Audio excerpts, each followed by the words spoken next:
É com muito prazer que dou início ao programa Diálogos. Nele, conversarei com intelectuais, políticos, pesquisadores e ativistas sobre temas e problemas que nos desafiam. O tema de hoje não poderia ser mais oportuno. Como está a democracia? Os regimes democráticos estão falhando? A democracia está mesmo desafiada? Qual democracia pede o século XXI? Para conversar a esse respeito, meu convidado é mais do que especial. Ele tem longa trajetória de atuação na vida nacional. É um intelectual público com permanente disposição para enfrentar os problemas do nosso tempo. Foi professor universitário, reitor da Universidade de Brasília, ministro da Educação e senador da República. Escreveu diversos livros, é um ativo polemista e defensor da educação. É com muita satisfação que recebo aqui o professor Cristóvão Buarque, agradecendo por ter aceitado o convite. Quero começar com uma colocação geral, Cristóvão. A democracia está sendo questionada em diferentes países. Os cidadãos não se sentem satisfeitos com seus resultados e desconfiam de sua eficácia. Governos democráticos sofrem para produzir resultados. A extrema-direita cresce, como se pudesse oferecer uma tábua de salvação que resgatasse valores tradicionais perdidos e oferecesse soluções para problemas que angustiam a população. Lideranças populistas e demagógicas surgem por toda parte. No entanto, a democracia parece estar viva como ideia e aspiração, permanecendo a inspirar lutas políticas e operações em favor de direitos, liberdade e igualdade.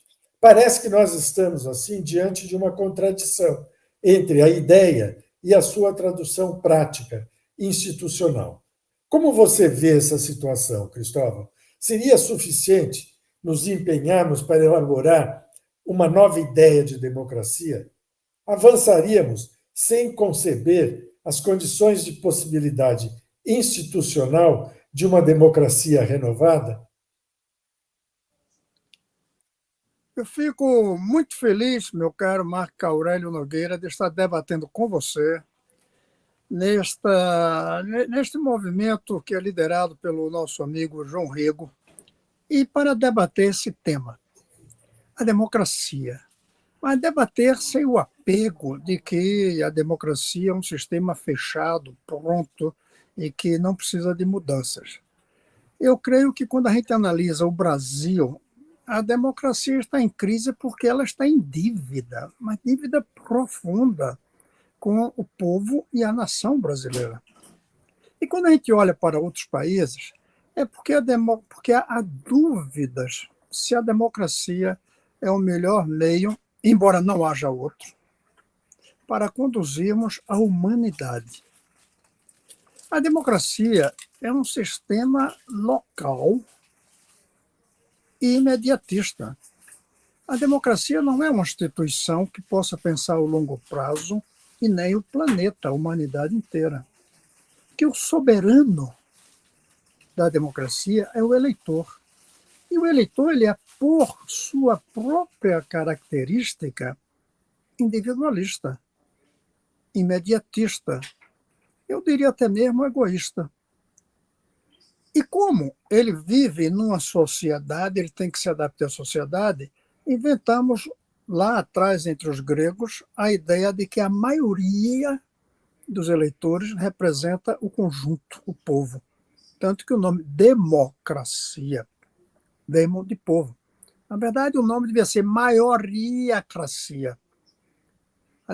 Não é a democracia, é a cracia da maioria, se impondo aos outros. Acontece que essa democracia, que nasceu nas cidades, que funcionava na ágora, na praça, ela avançou muito quando as nações passaram a adotá-la. Deixou de ser uma coisa de ágora, passou a ser do parlamento representando os indivíduos. Acontece que ela continuou nacional. E a evolução das últimas décadas fez com que a realidade não seja mais apenas nacional. A humanidade passou a ser um conceito não apenas de filósofos, é um conceito político. E o planeta não é mais uma questão de astrônomo. O planeta é uma unidade também dos políticos. Mas a democracia continua nacional e prisioneira do curto prazo que os indivíduos defendem. Por isso, os que estão me ouvindo e provocando o debate, eu tenho dúvidas muito profundas se a democracia, como ela é nacional, vai servir como farol de condução dos destinos da humanidade e também de proteção da vida no planeta. Creio que temos que encontrar uma saída. Eu converso com o João Rego de vez em quando, a ideia de quem precisa evoluir da democracia para uma humanocracia, que não seria um governo mundial, não seria um parlamento da humanidade. Continuaríamos com a política nacional, na hora de escolher os dirigentes, definir o que fazer, mas quebrar a soberania absoluta que tem cada nação através dos seus eleitores, criando, eu tenho chamado um escudo de valores morais que estejam acima das decisões nacionais. Por exemplo, no caso do Brasil, a Amazônia. A Amazônia, claro que é nacional, que é brasileira, mas eu creio que para termos uma humanocracia, a maioria do povo brasileiro não teria direito de fazer o que quiser com a Amazônia. Por exemplo, toca fogo, calçar com asfalto a Amazônia. A Amazônia seria brasileira, mas ela estaria subordinada a valores mundiais que permitam que os brasileiros, donos dela, não a destruam, uma vez que ela é patrimônio da humanidade e que a gente precisa dela para sempre. O manuseio ficaria limitado, não decidido pela democracia. Isso vale não só para as florestas, primeiro não só para a Amazônia, para todas as florestas, e não só para as florestas, para os rios, para o espaço, para certos patrimônios culturais. Então, a monocracia seria um sistema em que a política se faz nacionalmente com base na vontade da maioria dos indivíduos, mas esses indivíduos não teriam aliás, esses indivíduos teriam a soberania deles debaixo de valores éticos humanistas, planetários. Essa é a resposta à sua pergunta em relação à democracia em geral. Agora, eu gostaria de analisar o caso específico do Brasil, em que a democracia não apenas nos deixa em dúvidas, mas ela tem dívidas conosco. Cristóvão, deixa eu te interromper um pouco e acrescentar alguns elementos a essa nossa conversa. Primeiro, que eu acho muito, muito oportuno e muito boa essa tua ideia, independentemente do nome humanocracia, que, por enquanto, me parece que você está tratando mais como uma metáfora ou uma palavra nova, né? Mas a ideia de que que a democracia está limitada pelo enraizamento nacional, que dificulta a sua projeção internacional e global, me parece uma ideia muito boa. Agora, a questão, ainda ficando nesse campo mais genérico, é de como fazer essa transição.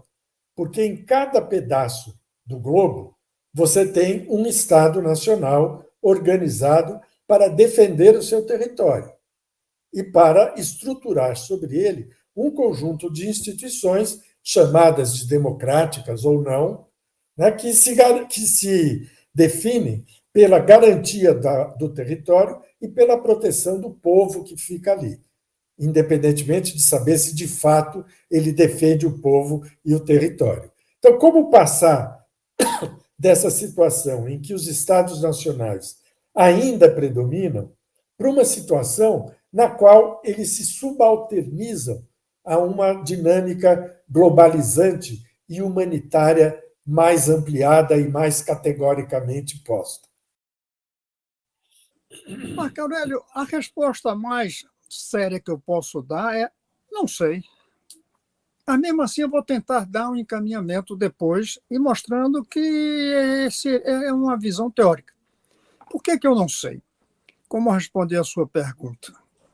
Como fazer o que eu chamei de humanocracia, e que podemos ter outro nome, uma democracia humanista, por exemplo, ou planetária? Eu não sei, porque o atavismo nacionalista, o atavismo tribalista, está intrínseco em todos nós. Está intrínseco até o individualismo de um animal, o ser humano, que tem a sabedoria de saber que vai morrer. Os outros não sabem. Nós temos um horizonte curto de vida. Nós somos individualistas, naturalmente, por isso. E o individualismo, a meu ver, não vai ceder. Ao contrário, acho que vai crescer. E ele vai levar a decisões contra o equilíbrio ecológico, contra a migração em massa, contra a luta para erradicar a pobreza no mundo. Ele vai lutar contra o nacionalismo, vai proteger, vai induzir a luta contra a distribuição de renda em escala mundial. Poderá até haver distribuição de renda, como tem havido em muitos países, mas dentro do país. A democracia, ela tem horror a estrangeiro.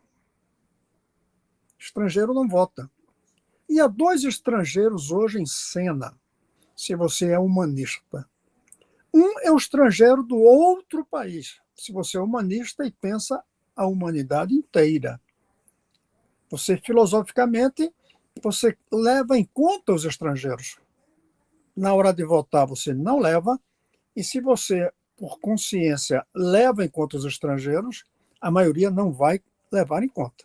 Por isso, o discurso anti-estrangeiro cresce tanto na Europa, nos Estados Unidos e em todos os países onde houver ameaça de imigração. E o outro estrangeiro, que a democracia também tem horror, é o estrangeiro dos não nascidos ainda. O estrangeiro nova geração. Nós não votamos pensando nas novas gerações. No máximo, aqui um ou outro vota pensando no filho, no neto, não mais que isso. E muito menos as novas gerações que não são do clã, da família. Então, minha resposta, Marco Aurélio, é que, de fato, essa ideia de uma humanocracia, de submeter a soberania do eleitor aos interesses e aos valores humanistas planetários, eu creio que não vai pegar. Mesmo assim, como eu disse, eu dou uma tentativa e mostro a dificuldade. A tentativa é o que o mundo vem pensando, os acordos. O acordo de Quioto, o acordo de Marrakech, o de Quioto pelo meio ambiente, em Paris também, o acordo de Paris, o acordo de Marrakech pela imigração, mas não pega, porque quem assina o acordo é o presidente de um país. Não há presidente do mundo. As Nações Unidas não é as Nações Unidas não pensam o mundo. As Nações Unidas é uma encruzilhada onde se encontram os países. Internacional não significa mundial. Ali se encontram as nações, disputando entre elas. Eu fui professor do Instituto Rio Branco, que forma os diplomatas. Eu insisto que o diplomata é um exemplo do mundo passado. O diplomata é do tempo em que o mundo era a soma dos países. Mas nós estamos num tempo em que cada país é um pedacinho do mundo. O diplomata não é capaz de representar nas suas conferências o mundo. Ele representa o seu país. Aí convence o presidente a assinar um documento levando em conta o interesse dos outros países, numa soma zero. Aí muda de presidente, ele rasga o acordo, como aconteceu com o Acordo de Paris. Obama assinou. Aliás, a primeira vez que eu vi a expressão "não existe presidente do mundo" foi do Obama na reunião do meio ambiente de Copenhague, 2009, eu acho. Ele disse: não existe presidente do mundo. Mesmo assim, ele assinou pelos Estados Unidos, pensando em servir a humanidade. O presidente seguinte se elegeu com um discurso anti-meio ambiente e tirou sua assinatura. Outros presidentes vão fazer o mesmo quando seus eleitores disserem: eu não quero saber do planeta, eu quero saber da minha casa. Eu não quero saber das próximas gerações. Eu quero saber da minha família hoje. Por isso, eu Meus sou eleitores. pessimista. Meus Não, eleitores. deixa eu fazer uma intervenção aqui, Cristóvão, um pouco para polemizar com o teu pessimismo. Em tese, eu estou de acordo com ele. É muito difícil qualquer tipo de passagem do nacional para o internacional em termos categóricos. Agora, é evidente também que uma renovação da própria ideia de democracia pode fazer um bem danado para essa transição lenta, gradual e insegura, digamos assim. Agora, essa ideia de democracia renovada, vamos dizer assim, primeiro, ela não está ainda suficientemente formulada, porque os intelectuais, na sua grande maioria, são prisioneiros da dimensão nacional da democracia. E, em segundo lugar, para ela ter eficácia, uma ideia renovada de democracia precisaria ser compreendida e assimilada pela população. Ela não pode ser apresentada em termos excessivamente abstratos. E eu não estou dizendo que você está fazendo isso. Ela necessita de um circuito pedagógico que facilite sua disseminação. E deve ter algum desdobramento prático efetivo, a ser incorporada pelo universo institucional e pelos governos. Você não acha que alguns pequenos passos podem ser dados nessa direção? Podem, estão sendo dados. Quando surgem os partidos verdes, por exemplo, já é um pequeno passo. O meu pessimismo é que o pequeno passo na política nacional é muito pequeno em relação à velocidade como a degradação ambiental ocorre, como a desigualdade se amplia em escala mundial e, sobretudo, como a ciência e a tecnologia começam a construir uma ruptura da semelhança da espécie humana. Nós começamos a ter instrumentos biológicos, de ciência biológica, de engenharia genética, que é capaz de fazer com que alguns seres humanos, alguns homo sapiens, sejam mais inteligentes, vivam mais tempo, tenham mais saúde do que os outros. Então, nessa disputa entre pequenos passos políticos e grandes saltos científicos, mantendo a desigualdade, eu temo que a gente caminhe para um mundo em que surgirá uma nova espécie de Homo sapiens, um neo-Homo sapiens, e os outros, a maioria, ficam com uma espécie de neo-neandertais. E aí a democracia vai tratar esses neandertais como os estrangeiros, porque nem semelhantes serão.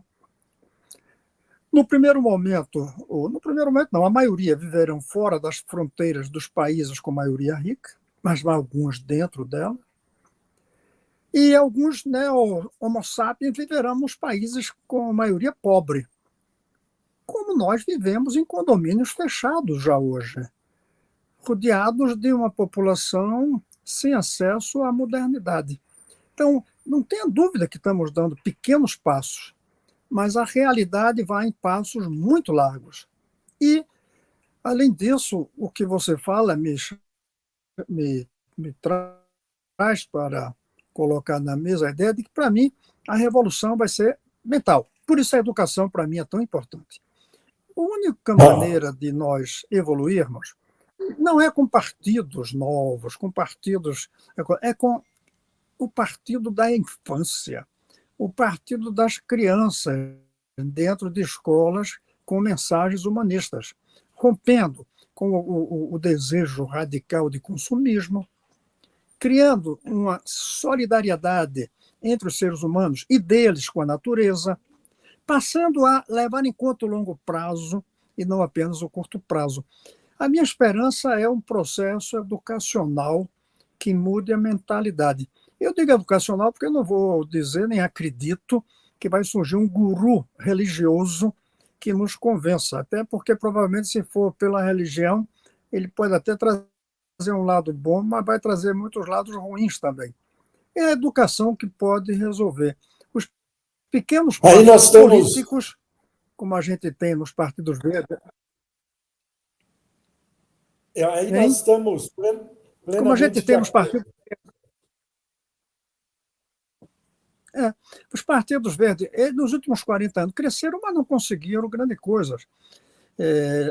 Algumas coisas que vêm são na direção do que o próprio sistema econômico exige, como, por exemplo, tirar o transporte de combustível fóssil para o transporte elétrico. Mas a energia elétrica, para manter os bilhões de automóveis, vai degradar também. Pode não degradar tanto a atmosfera, mas vai degradar as florestas. Claro. Eu creio que o, o Arthur Koestler, lá atrás, dos anos 60, aquele escritor austríaco, ele disse que nós somos uma espécie suicida. Porque um lado do cérebro é capaz das maiores, evoluiu do ponto de vista moral. Ele até dizia, na época, evoluímos para fazer a bomba atômica, uma evolução lógica fenomenal, mas moralmente continuamos jogando a bomba atômica na casa do vizinho. Ou seja, uma estupidez completa. O Homo sapiens não parece ser um animal inteligente no sentido de juntar lógica e moral. É aí que está o problema. A lógica e a moral não caminham juntas. E aí a política se ressente.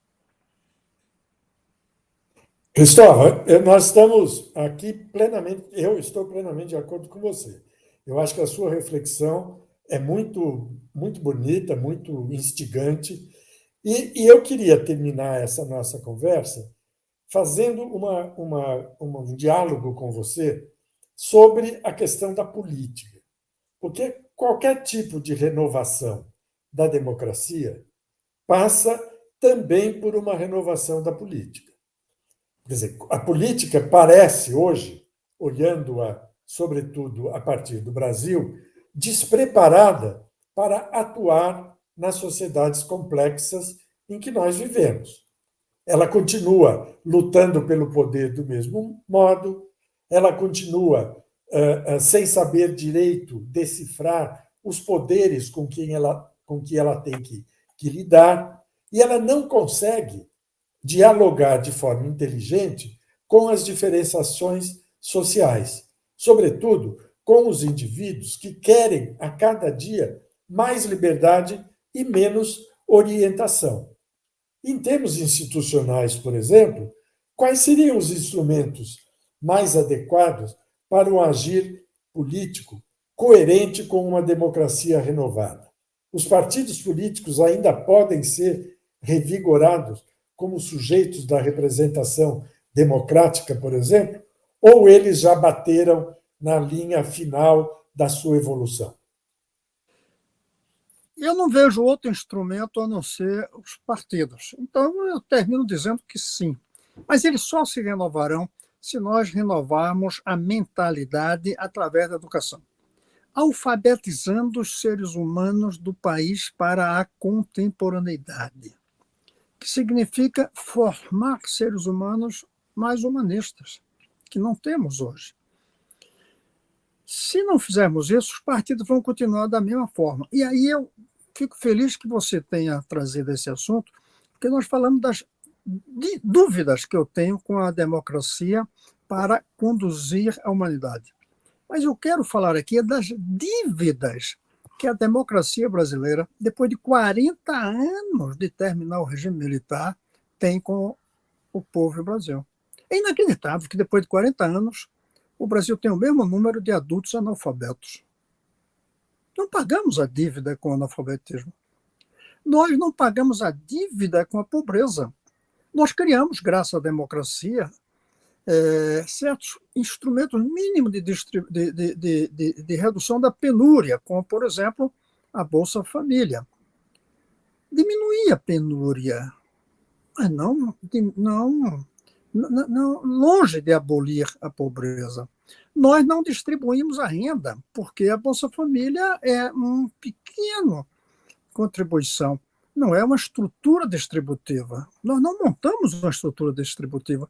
A estrutura da distribuição do PIB brasileiro, da renda nacional, a estrutura é a mesma de antes da democracia.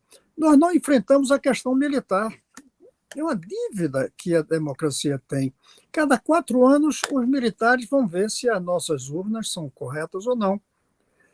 Essa última eleição foi salva porque dos 3 comandantes, 2 eram legalistas. A gente não devia nem ter mais a ideia de militar legalista, porque isso devia ser como respirar. Mas não é no Brasil. A gente depende deles. É uma dívida. Nós criamos uma dívida com as monstrópolis que a democracia fez. Antes, não vou dizer que foi a democracia, mas foi também. A liberdade permite, a liberdade cria problemas também. A gente tende a esquecer isso.